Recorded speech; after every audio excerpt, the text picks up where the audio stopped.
insider information if you want that. How do referrals work?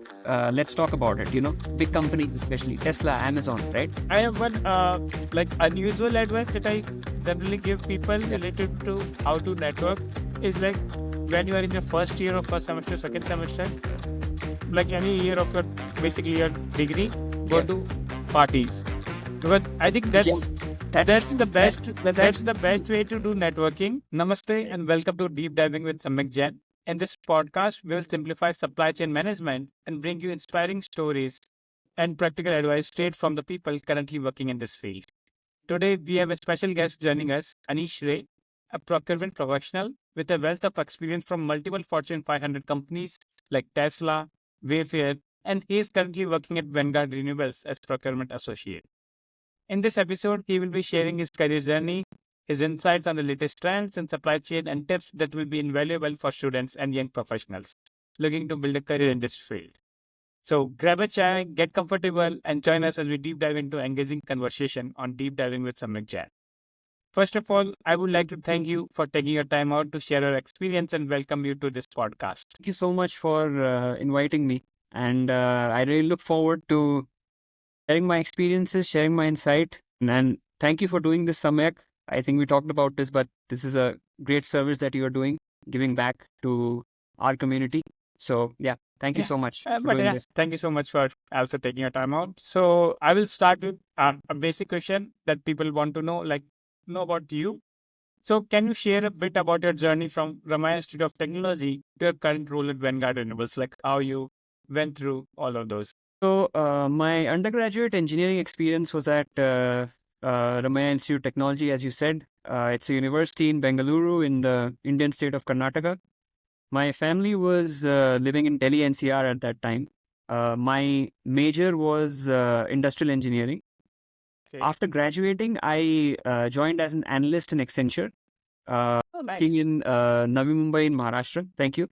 Worked there for a little while and then moved to the US for my graduate education. Joined Northeastern University and my major was once again, guess, industrial engineering. In grad school, I worked in Wayfair as an intern, like co-op downtown Boston. As I graduated, I joined Tesla Energy in Nevada. And after working there for a year, I moved back to Greater Boston to join my current organization, Vanguard Renewables. So that's like a good summary of my journey so far. Yeah, I think that's definitely true. That most of the people who are either in like supply chain are either from industrial engineering or like engineering management. So I think Very that's common. definitely like these are Photo- the like chunk of people. Yep, Definitely. definitely. Okay, so what drew you to the field of supply chain? Like, how was your academic and professional background and shaped your career? Like, how it helped you? So supply chain planning is, you said, it's like one of the pretty obvious career choices for industrial engineering majors in the US. Within industrial engineering, actually, there are many different paths for work and research. One of these paths is optimization, which itself is like it's a pretty vast field. But I was interested in that in this field, particularly in grad school, which is why I took a lot of OR courses.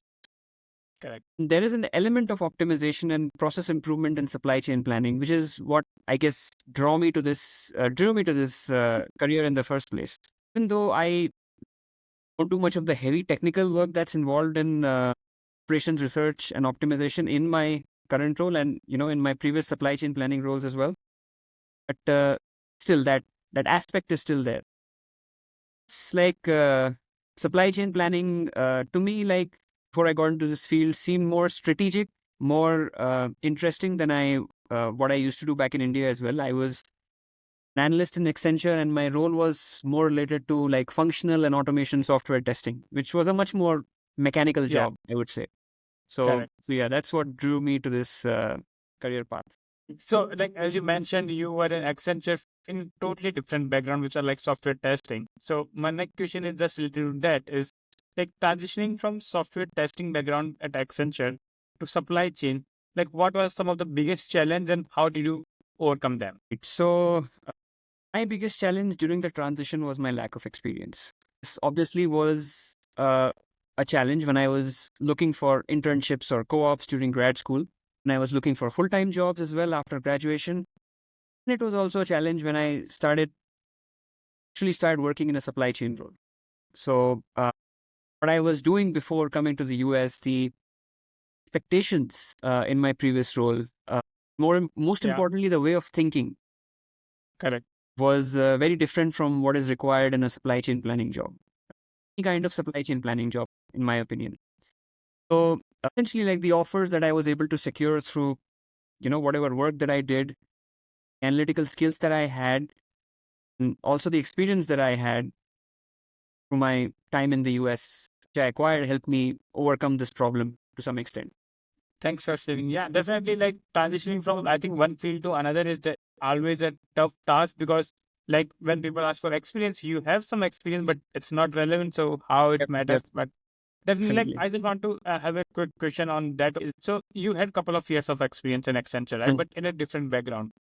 So, like, did it help you in getting those jobs because you had experience, or it was like a barrier because you had different experience and you are going into supply chain? So, like, it was kind of a barrier, or like it was like a helping thing? It was a bit of both, actually. I would say, Okay, obviously, it was more of a help rather than a barrier.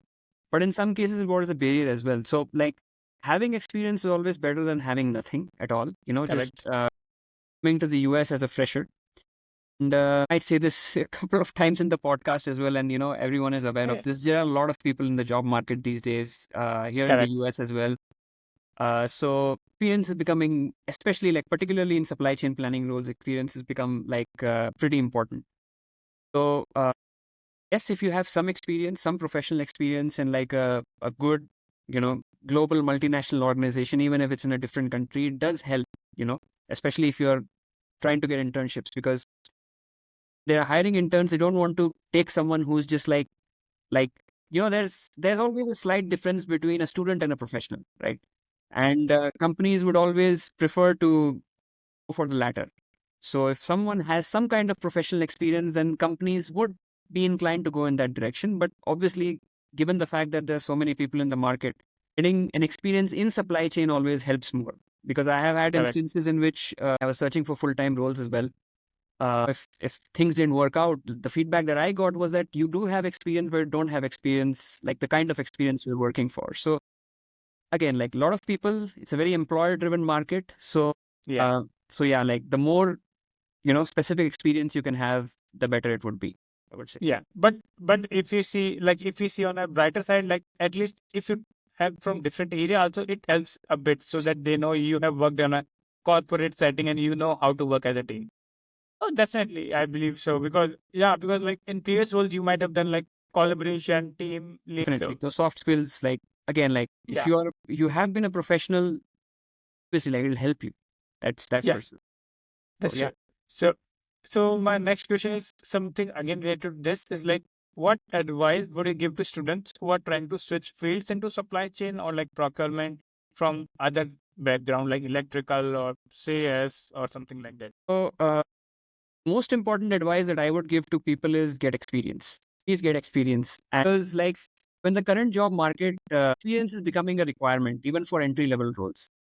And for Correct. entry level technical roles, experience is required. If you are like a data scientist as well, and you have done all of the coursework that's required in university, you've done all of the projects, you know how to code.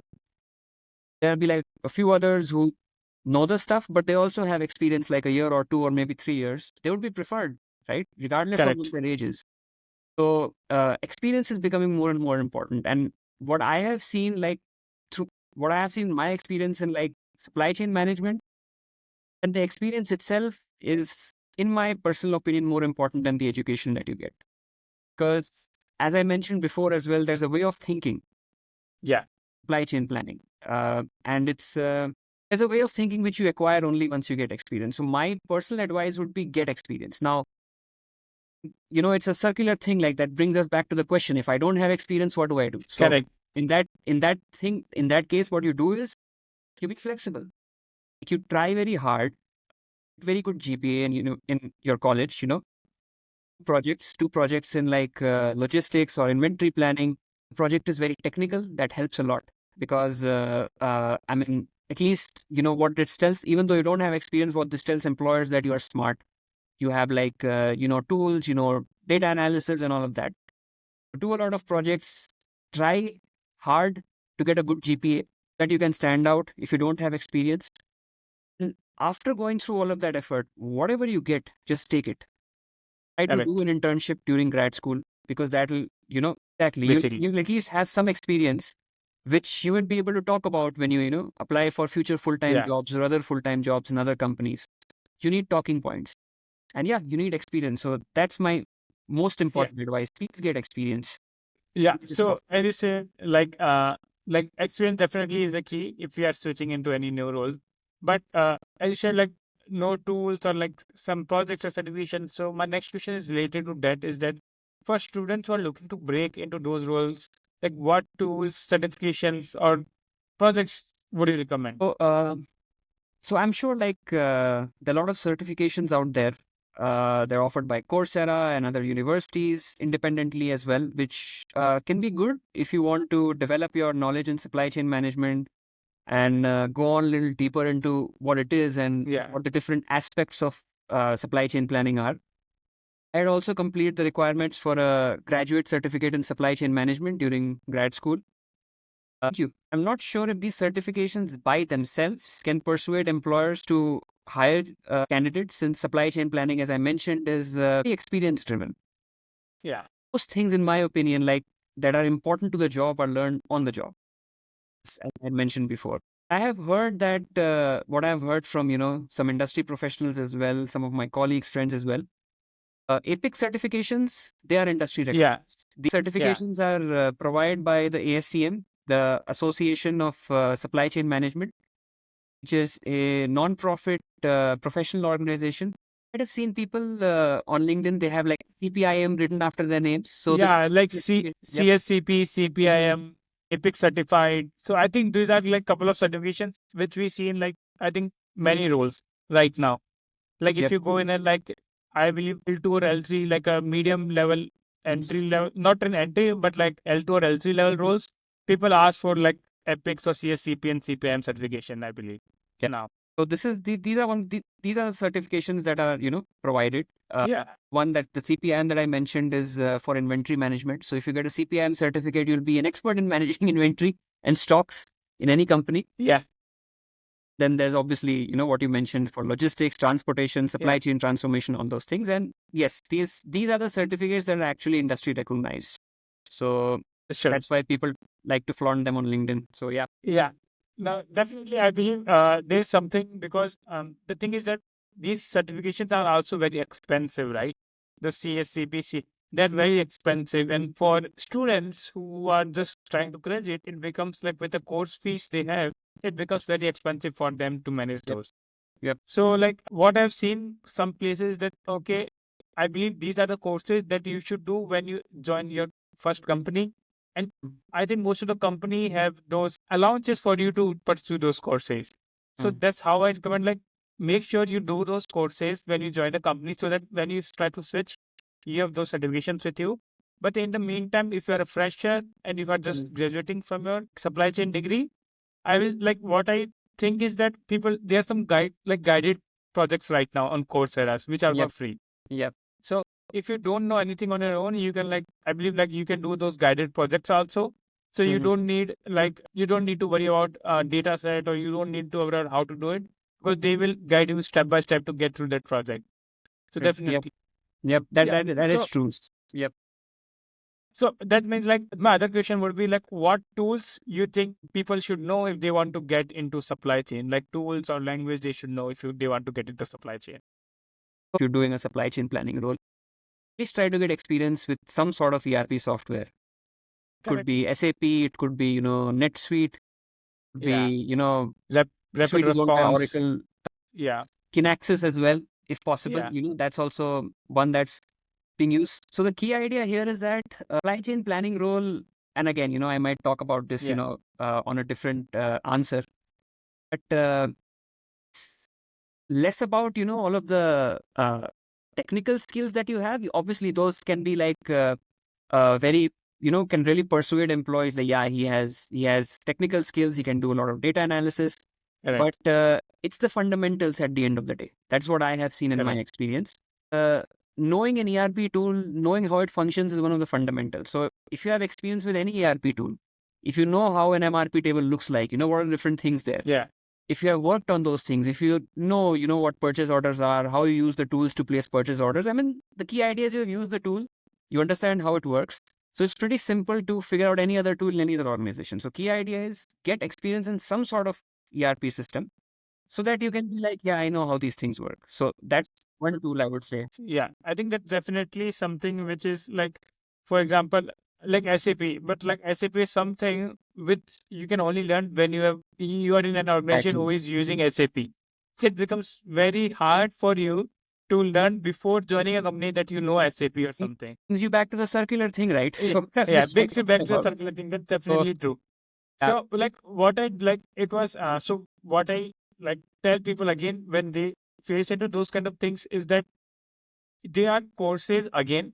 There are free courses on EDX Coursera who goes to like 5-6 hours of like how SAP and ECC, SAP ECC or SAP S4HANA works. So you can choose course which in which field you want to like you want to go into procurement. So you can look at like how procurement things work in SAP or like in planning things work at SAP. But if you don't have prior experience, make sure you do those courses so you know the basics of it.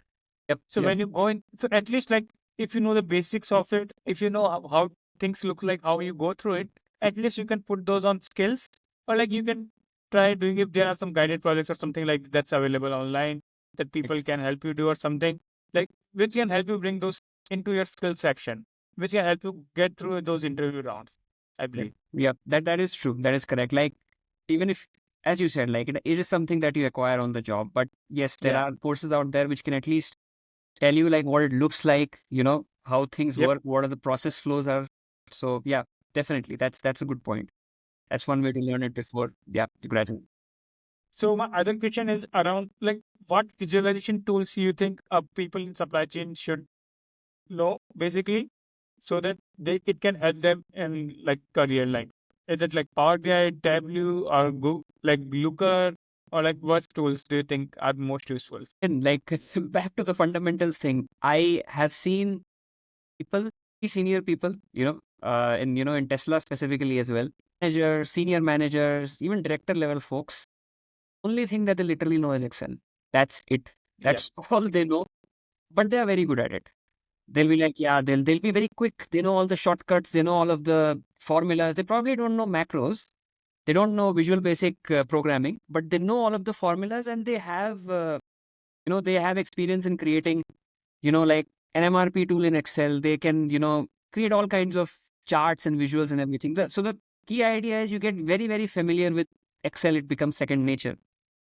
So that's the first and foremost thing, back to the Yeah. fundamentals, back to the simple things.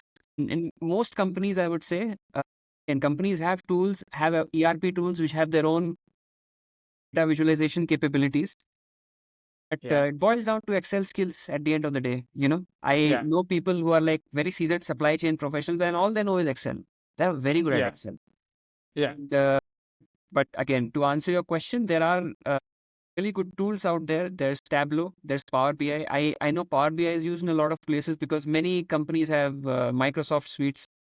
Yeah. So if you learn these tools, then yes, they can act as like, for lack of a better word, they can be like a deodorant to your resume. And Yeah. if you really know how to use these tools, because we can keep this honest as well, there are a lot of people who just list tools out, just everything out in their resume. But you really know how to use these tools, and you actually apply these tools on your job, and create really nice visuals and dashboards, and then yeah, there's a lot of value that you can add. But fundamental thing that you need to know Excel. I need to know it. Yeah. So yeah. I think it's really true because I think for last 2 years I have been working at my current company. It's never been a day that I haven't touched Excel. Correct. Like because like Excel, you spend like 3 to 4 hours. Like as an analyst, I spend like 3 to 4 hours a day on Excel, doing analysis and doing all those things. But I think definitely like you should know Excel, advanced Excel. Like you should know all those basics, at least like macros, pivot, power pivot, and all those things for sure. But I think on top of it, if we also know, most of the company have started asking about Power BI or Tableau. So I believe if any one of them is a good thing. Yeah, there are companies like I think Amazon probably like they tend to use Tableau. So people there, people who join the company, they also get a chance to learn Tableau if they don't know Tableau. Yeah, And I personally like Tableau. I like Tableau more than Excel. I'm not a big fan of Excel, yeah, honestly, but bread and butter for a lot of people. And people in this yeah, field, it's like that's correct. what it is. But there are better tools out there. And the key idea is, in jobs like these, at least initially, there's not a lot of room for innovation. It's more Yeah, about, nailing the process and just staying on top of things. That's what the job is correct. essentially. But in time, once, people start to trust you and uh, you get some time and space to add more value, then definitely, you can use these tools to make the planning process better. Tableau specifically, I like Tableau as a tool. Very good interface, data analysis capabilities, and yeah, very nice. So, Now my next question is around like how did you build relationship in the industry? Like, and what can newcomers do to network effectively? to be honest, relationship building was not my strong suite. Not because, I'm a bad person or anything, just because I'm not used to making that effort to just, keep reaching out to people and, try to make conversations on LinkedIn and, talk about yourself and, like just be out True. there and, make a lot of effort. I have learned that job market forces you to do those things. Yeah. And it can be very beneficial. That's what I would say. I like what I have done as well and what I have been seeing friends do as well. It's the stuff that, we were taught in our co-op class as well when we were in university. Just, like quick tricks that I can tell you, like open LinkedIn, look for people, working in that organization that you're interested in. Look for HRs in that organization, right? Reach out to them. Most cases, they won't respond. Reach out to them again. I'm not sure if this next advice is going to, sound very nice to a lot of people, but sorry guys, you have to be a little desperate. So if you find their emails for some reason, it's given on LinkedIn, you find their email, through Google or some other place, reach out to them, right? Yeah. Reach out to them, send them an email if you can, and follow up, right? And try to pitch yourself if you can, but don't be too forceful. Like what I've seen a lot of people do when I used to work in Tesla, like there would be like tens of people reaching out to me just for referrals. Some of them Correct. were professional and nice, some of them weren't, right? And I tried my best to help people out, regardless of what their Yeah. networking approach was. But what I personally recommend is that don't be too forceful. Yes, you need help, but at the same time, it's their personal time. They can very well choose Yeah. not to help you out. So don't be too forceful or too assertive. Just reach out to people, pitch yourself. Possibly, if they respond, send your resume as well. You can do that with HRs. If you reach out to them on LinkedIn, if you have like a premium, you reach out to them or you send them an email, whatever, right? Recruiters, Yeah. your resume, tell how interested you are in the organization. This is something that I do as well. When I send out thank you emails or when I reach out to recruiters, I always talk about how I'm interested in the company's mission, right? So you might not be so interested in the company's mission, which is fine, but Yeah. it shows effort essentially. You go to the website and you check what the company's mission is, values are.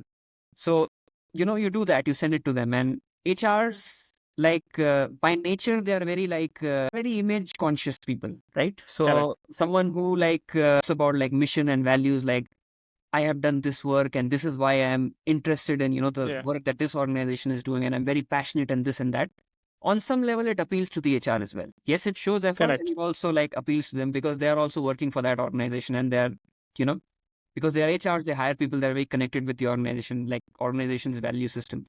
So yeah, like bottom line is like reach out to as many people as possible on LinkedIn and make friends at universities.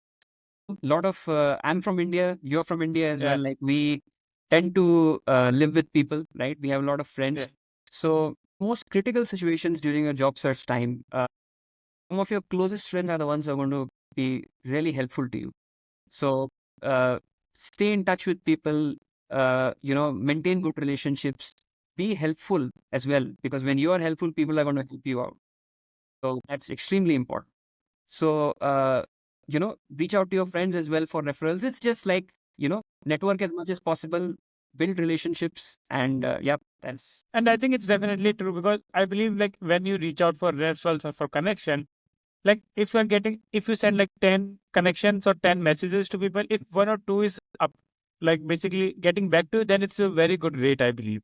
Because yeah, so like for example, like you reach out to 50 people and you get like 7 or 8 referrals. So Yep, I yep. think it's a very good number, Yeah, if I it's a very say, good number. because like it means you are working, you are writing in a good way and you are doing it correctly.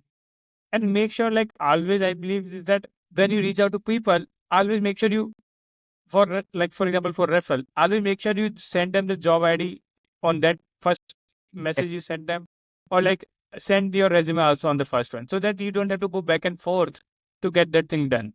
Because if you go back and forth, it takes time. Everything in a single one, because if you know someone from past, then it's okay. But if you're just reaching out someone to just get a referral, say like put everything in a single time, in a single message. Right. That is true. That is correct. Like again, back to the point that I made, they like it's I know it's this the job search is very, very important for a person, it's their life essentially. Yeah. Especially like for, immigrants, if you have a job, that's why that's how you get to stay Yeah. here. But you have to understand, they are free to help you if they want to. Yeah. So it's their time. Yeah. So try to make it very easy for them. That's how Correct. the thinking has to be, you said. Are there any communities, events, or platforms you recommend students to join to get updated, to stay updated or to stay connected? Like there should be. So how do I explain? So one thing that comes to my mind immediately is career fairs that happen at universities. I had visited a few career fairs. They didn't help me so much, but they did help people. I do believe that they help people out because they're like you literally have recruiters sitting there. And we just talked about this thing, right? You reach out to recruiters and other people, and many cases they might not respond, right? So if you have any opportunity in which you're actually getting to, interact with people in that organization or sitting there, potential hiring managers, recruiters, try to leverage that opportunity. And one benefit of career fairs is that you can get quick feedback as well. There are companies again, I like, for instance, if you have like certain, visa requirements or whatever. So there are companies who might not do that. So through career fairs, if you speak to, hiring managers, recruiters, they might give you that, insight. Okay, like this is a requirement for us. So, so yeah, like career fair is definitely something that comes to mind. You can pitch yourself out, get your resume in that database possibly, and understand from them like what they're really looking for. Than that, there LinkedIn as well, you would find like a lot of groups. Build your network as much as possible, because when you do that, then the good thing with LinkedIn is, and people who are connected to your connections, if they post something, they post like a job, and your connection ends up like sort of commenting on it or seeing their interest or liking it as well, like anything that gives you the access to that information, and you can apply as well. It's a very open community. And I personally haven't like joined communities, job search communities on LinkedIn, but of course we have Samyak as well. If you can reach out to him, he's running his own communities, which are like, and he's very helpful. He posts information, posts jobs, Thank you so insights, much. everything.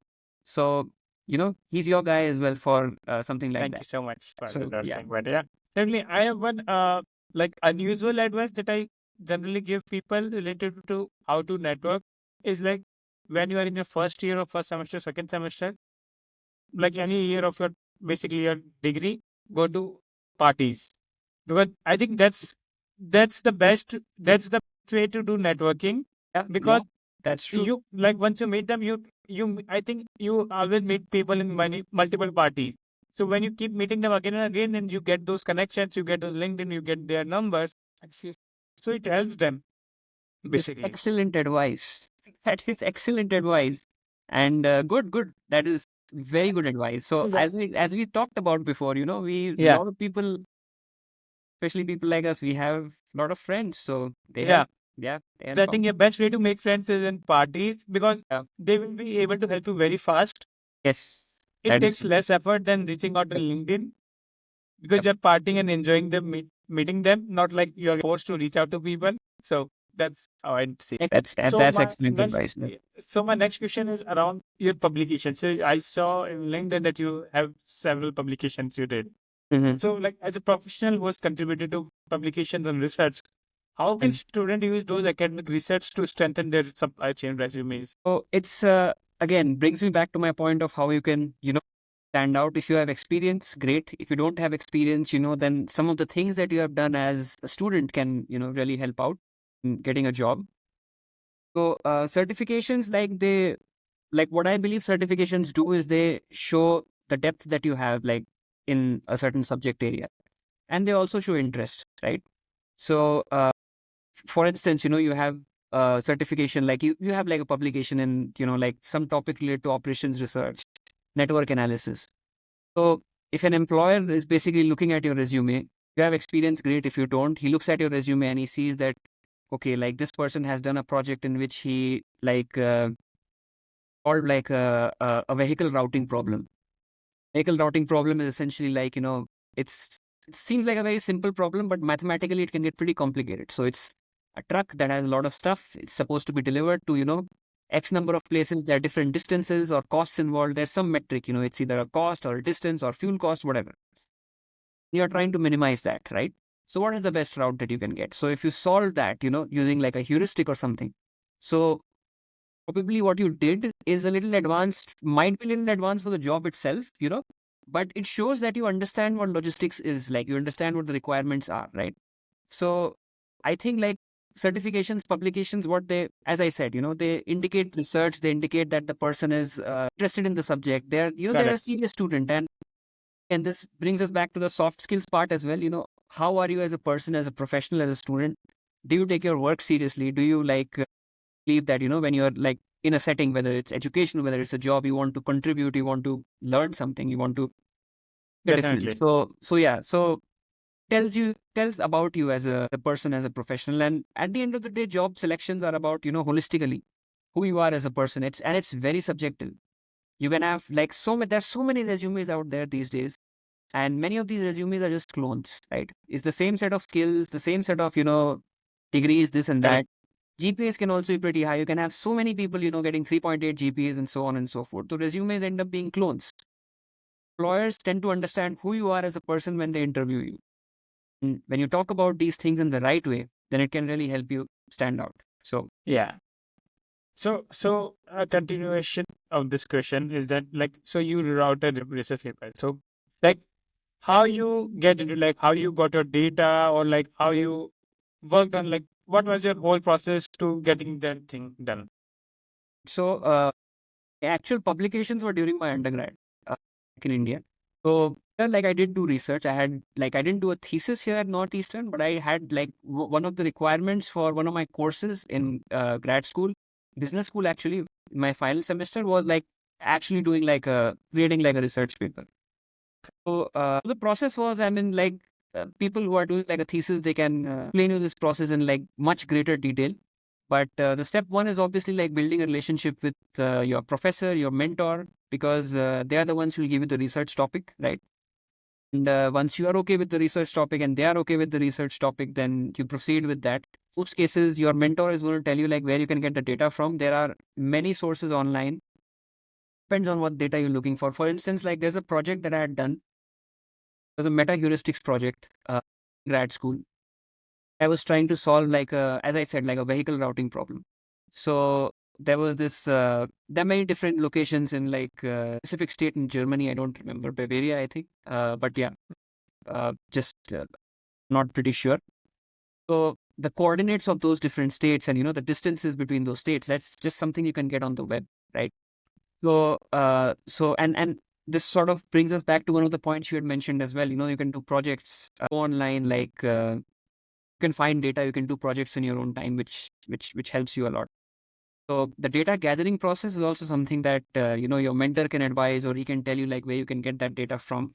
Some cases, if your research is going to take a few months, then you might have to do some experiments. You have to go out there, get data either from a company, or you have to go out on the field, get the right data, compile everything, clean it up, and then go forward with the process.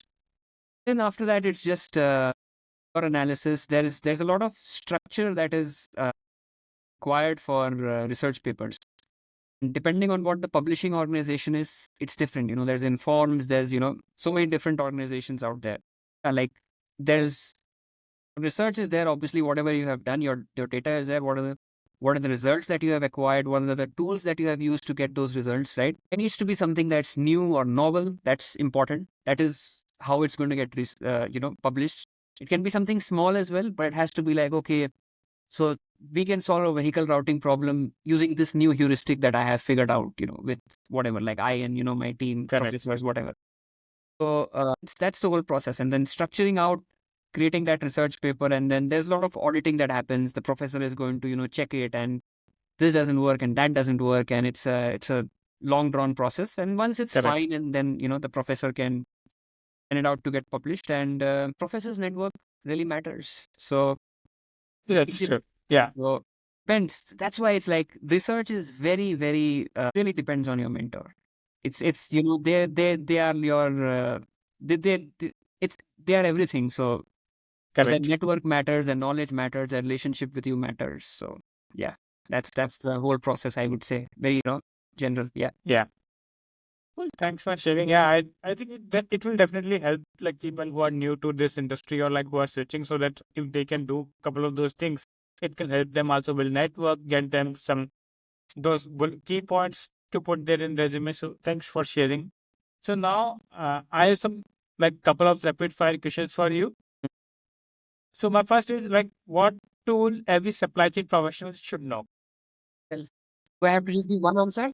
I'm sorry, ERP as well. I'm so sorry. Yeah. Yeah. Any ERP. Yeah, so excellent. Yeah, I think these are tools that will Yeah. help you every day on a day to day, definitely. Correct. Okay, Definitely. so my next question is go to book, podcast, or resource for staying updated in supply chain. This one's I'll have to. I know a few books. I just can't think of one on top of my head. There are definitely a few books. There's one that's considered very essential. If you allow me, it's called Strategic Yes, sure. Supply Chain. Okay. If you are really interested in, I can give you the author as well. Give me 1 second. Book is called Strategic Supply Chain. It's considered like a mantra. Yeah, here it is. Strategic Supply Chain Management. It's a very old book. Like it's by Shoshana Cohen and Joseph Russell. So yeah, Okay. it's one of the Bibles out there. So if you're interested in books, yeah, this is like a very good one. Strategic Supply Chain. Yeah, thanks for sharing. Well, I think because people who are new to this industry will get help by Definitely. reading those. And this book is great. My father also reads it, so he's also supply chain professional, seasoned supply chain So professional. this is coming from generation and Yeah. knowledge Definitely. and like kind of Yeah. generational wisdom from your parents to you. So This thanks for sharing is that. what he told me as well. This is generational wisdom, and yeah, you should read this, guys. Please read this. It's a good book. Okay. I haven't read it, but I want to. It's a very Okay. good book. So yeah. So my next one is best advice you have received in your career. This might be a hard one for some people. Show urgency. Like Okay. whatever through in my supply chain experience, this is something that I still struggle with a little bit. But coming to the point which I talked about, there's a thinking that is required for supply chain job, which might not match with other jobs. Supply chain job is, I'm sorry, it's not so much about innovation. It is not so much about, all the technical skills that you can have. It's probably not even so much about communication. I can probably speak with an American accent if I want to, but, it's that and other things and all of the technical skills that I acquired, they're good, but that hasn't helped me so much in my supply chain career so far. It is staying on top of everything. You have to understand it's a supply chain planning role, whether it's inventory management, whether it's like anything. It's a very simple thing. It's like you have food in your fridge, right? What do you have right now? What do you need to get? How much you want to spend on getting those things? So that's it. That's supply chain management. It becomes complex because when you scale that up, do it for an entire organization or entire department or entire set of products, it becomes complex. All of those different products have different demands and different costs and different requirements and different consequences if there's a stock out, right? So bottom line is you need to be very good at planning, and that happens when you stay on top of everything. You have to show like a great sense of urgency. You have to be scared of stockouts, and you have to be paranoid a little bit. Like if what is the worst that could happen?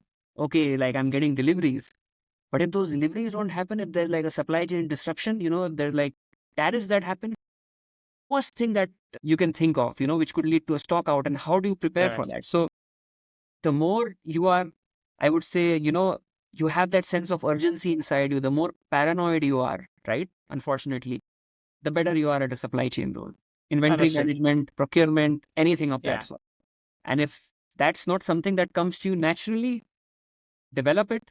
I am personally still working on it. And if that's not something you like, then yeah, like just think about the career path that you're choosing, I would say. So yeah. Definitely, yeah. I believe like showing urgency is something which helps you get those things done. So yeah, thanks for sharing that. Mhm. I have like one question is like, as you have worked at Tesla, you have worked at Wayfair, you have now working at Vanguard Renewables. So how did you got those interviews? How you prepared for those? What like how you got those offers basically? So my co-op process was, I mean, it's the usual process. So you just you apply for jobs, you see job openings on LinkedIn, on other places like our university. That way, like it's known for like having a very good co-op program. Our university has its own unique database, which essentially, like the database essentially has co-ops and even full-time jobs posted exclusively for Northeastern University students. So point is, that is also a platform. You apply for jobs, you get referrals, and then you apply for jobs, whatever, right? You have an interview.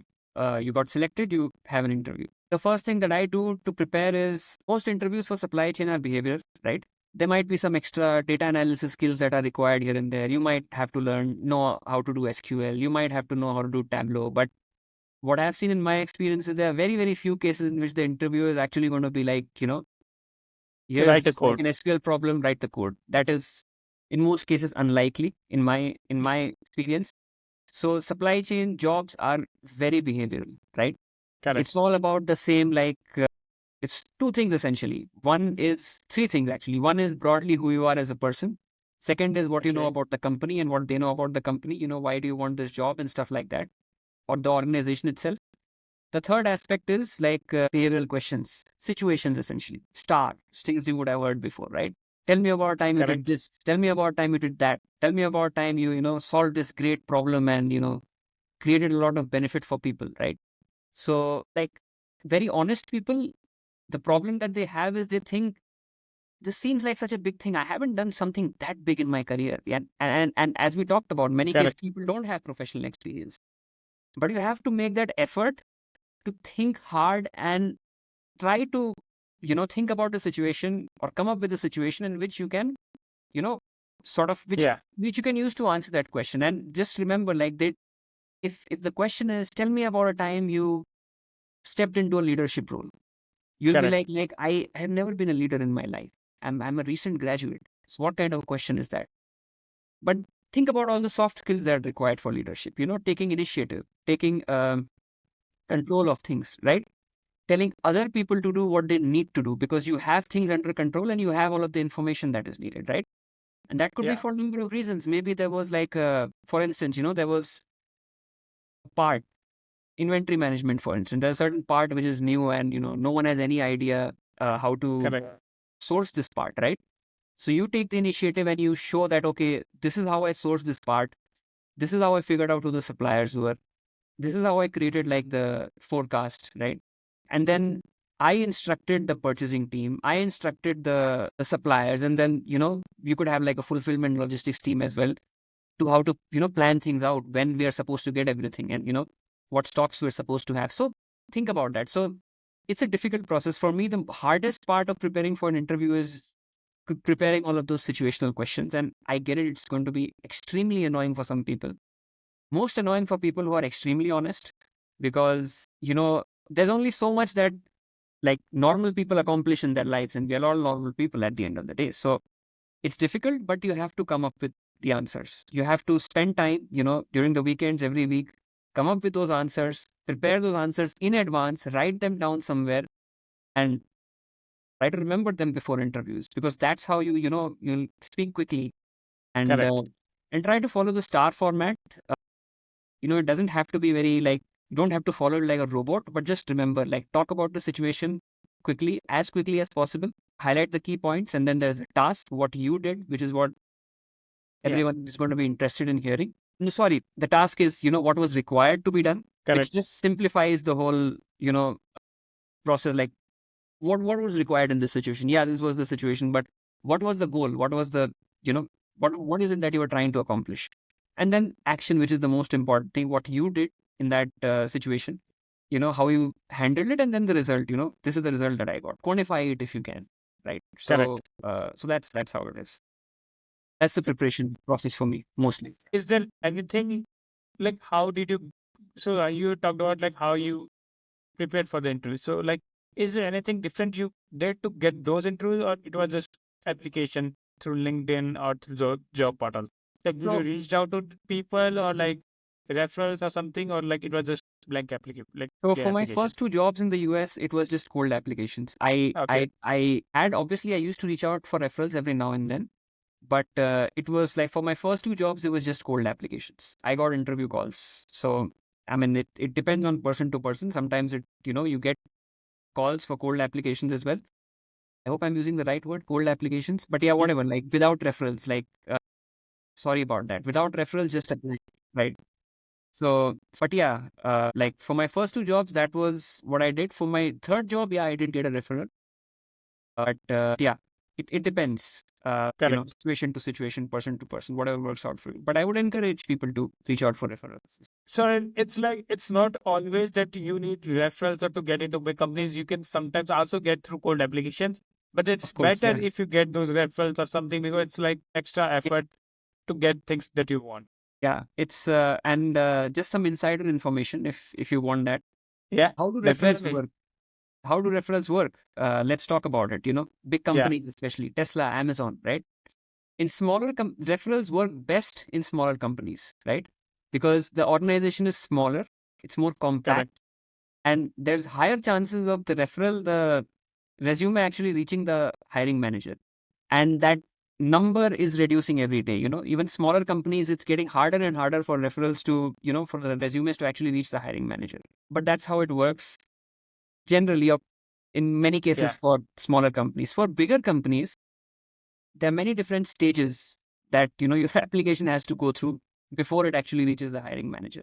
The referral actually sort of brings you in like a higher pool compared to like correct. the general pool of just cold Like, applications or out yeah, there, so like like many 500 many people applications. applied, 30 Right. people applied to referral. So you are on the Yeah. poll. So, and it's just, again, like a referral is not a guarantee that your resume is going to reach the hiring manager. If you want that, you need to have a friend in the company, possibly in the team, who can take your resume and send it to the hiring manager, right? That's the Yeah, fastest process, right? So correct.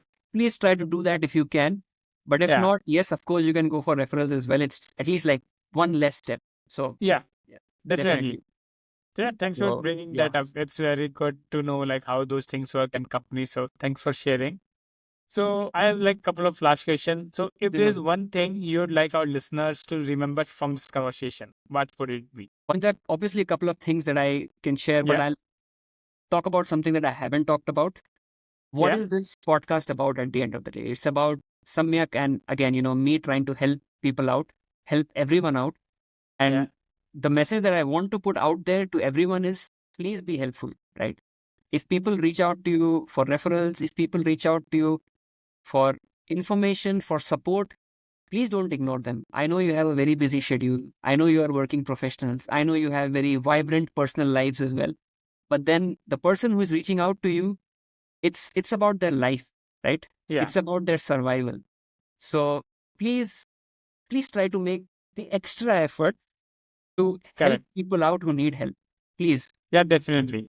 And this is something that I personally believe hasn't been happening a lot. I just urge new graduates who are coming out from universities to be better than your predecessors. Be more help. Correct. Be, like, try to go above Yeah, and beyond if you can to help yeah. people out, because it's It's their life. basically It's about their yeah, life. it's basically like try to step on the shoe of like who we were Yes. before. Like when Yes. we were Correct. applying for jobs, we were looking for Yes. people who can give us referrals. Yes. We were basically getting happy if someone said, "Yes, I will refer you." Like we used to enjoy, yeah, I got 2 referrals today. This is our like enjoying moment. So if we can give people those things, those small things back by a bit of our effort, that's definitely true. But I Definitely. think there's one more like nuance to it is that when you reach out, you need to make sure you're reaching out in a correctly manner also. Yes, You of course. just don't reach out to them and expect them to get back to you. Like because sometimes I just receive a message, hey Samyak, that's it. Mhm. And Yeah, they didn't say anything. So of no, like course. we won't respond to it because it's a very long process to get to this referral. If you're Yep. new to me or Of someone. course. So Of that's course. Of definitely like course. the way you reach out, make sure it's very appropriate. And Mhm. definitely you have people who are on the other side, try as much as possible to help Yes. out there so that like Def- because we were all in the same pool and if you can make someone's day better, it's definitely a good Yes. thing to do. Definitely, definitely. So it's about, as you said, like everyone involved, all the parties involved, people who need help, people who can give help, they can do more, they can do better. People can reach out in a better way, and people who are giving help, they can, be more mindful of the situation these other people are in. So just, being better community overall. I think that's the Correct. point of this podcast as well. And that's the one thing I would like to say, the key takeaway from Yeah. this.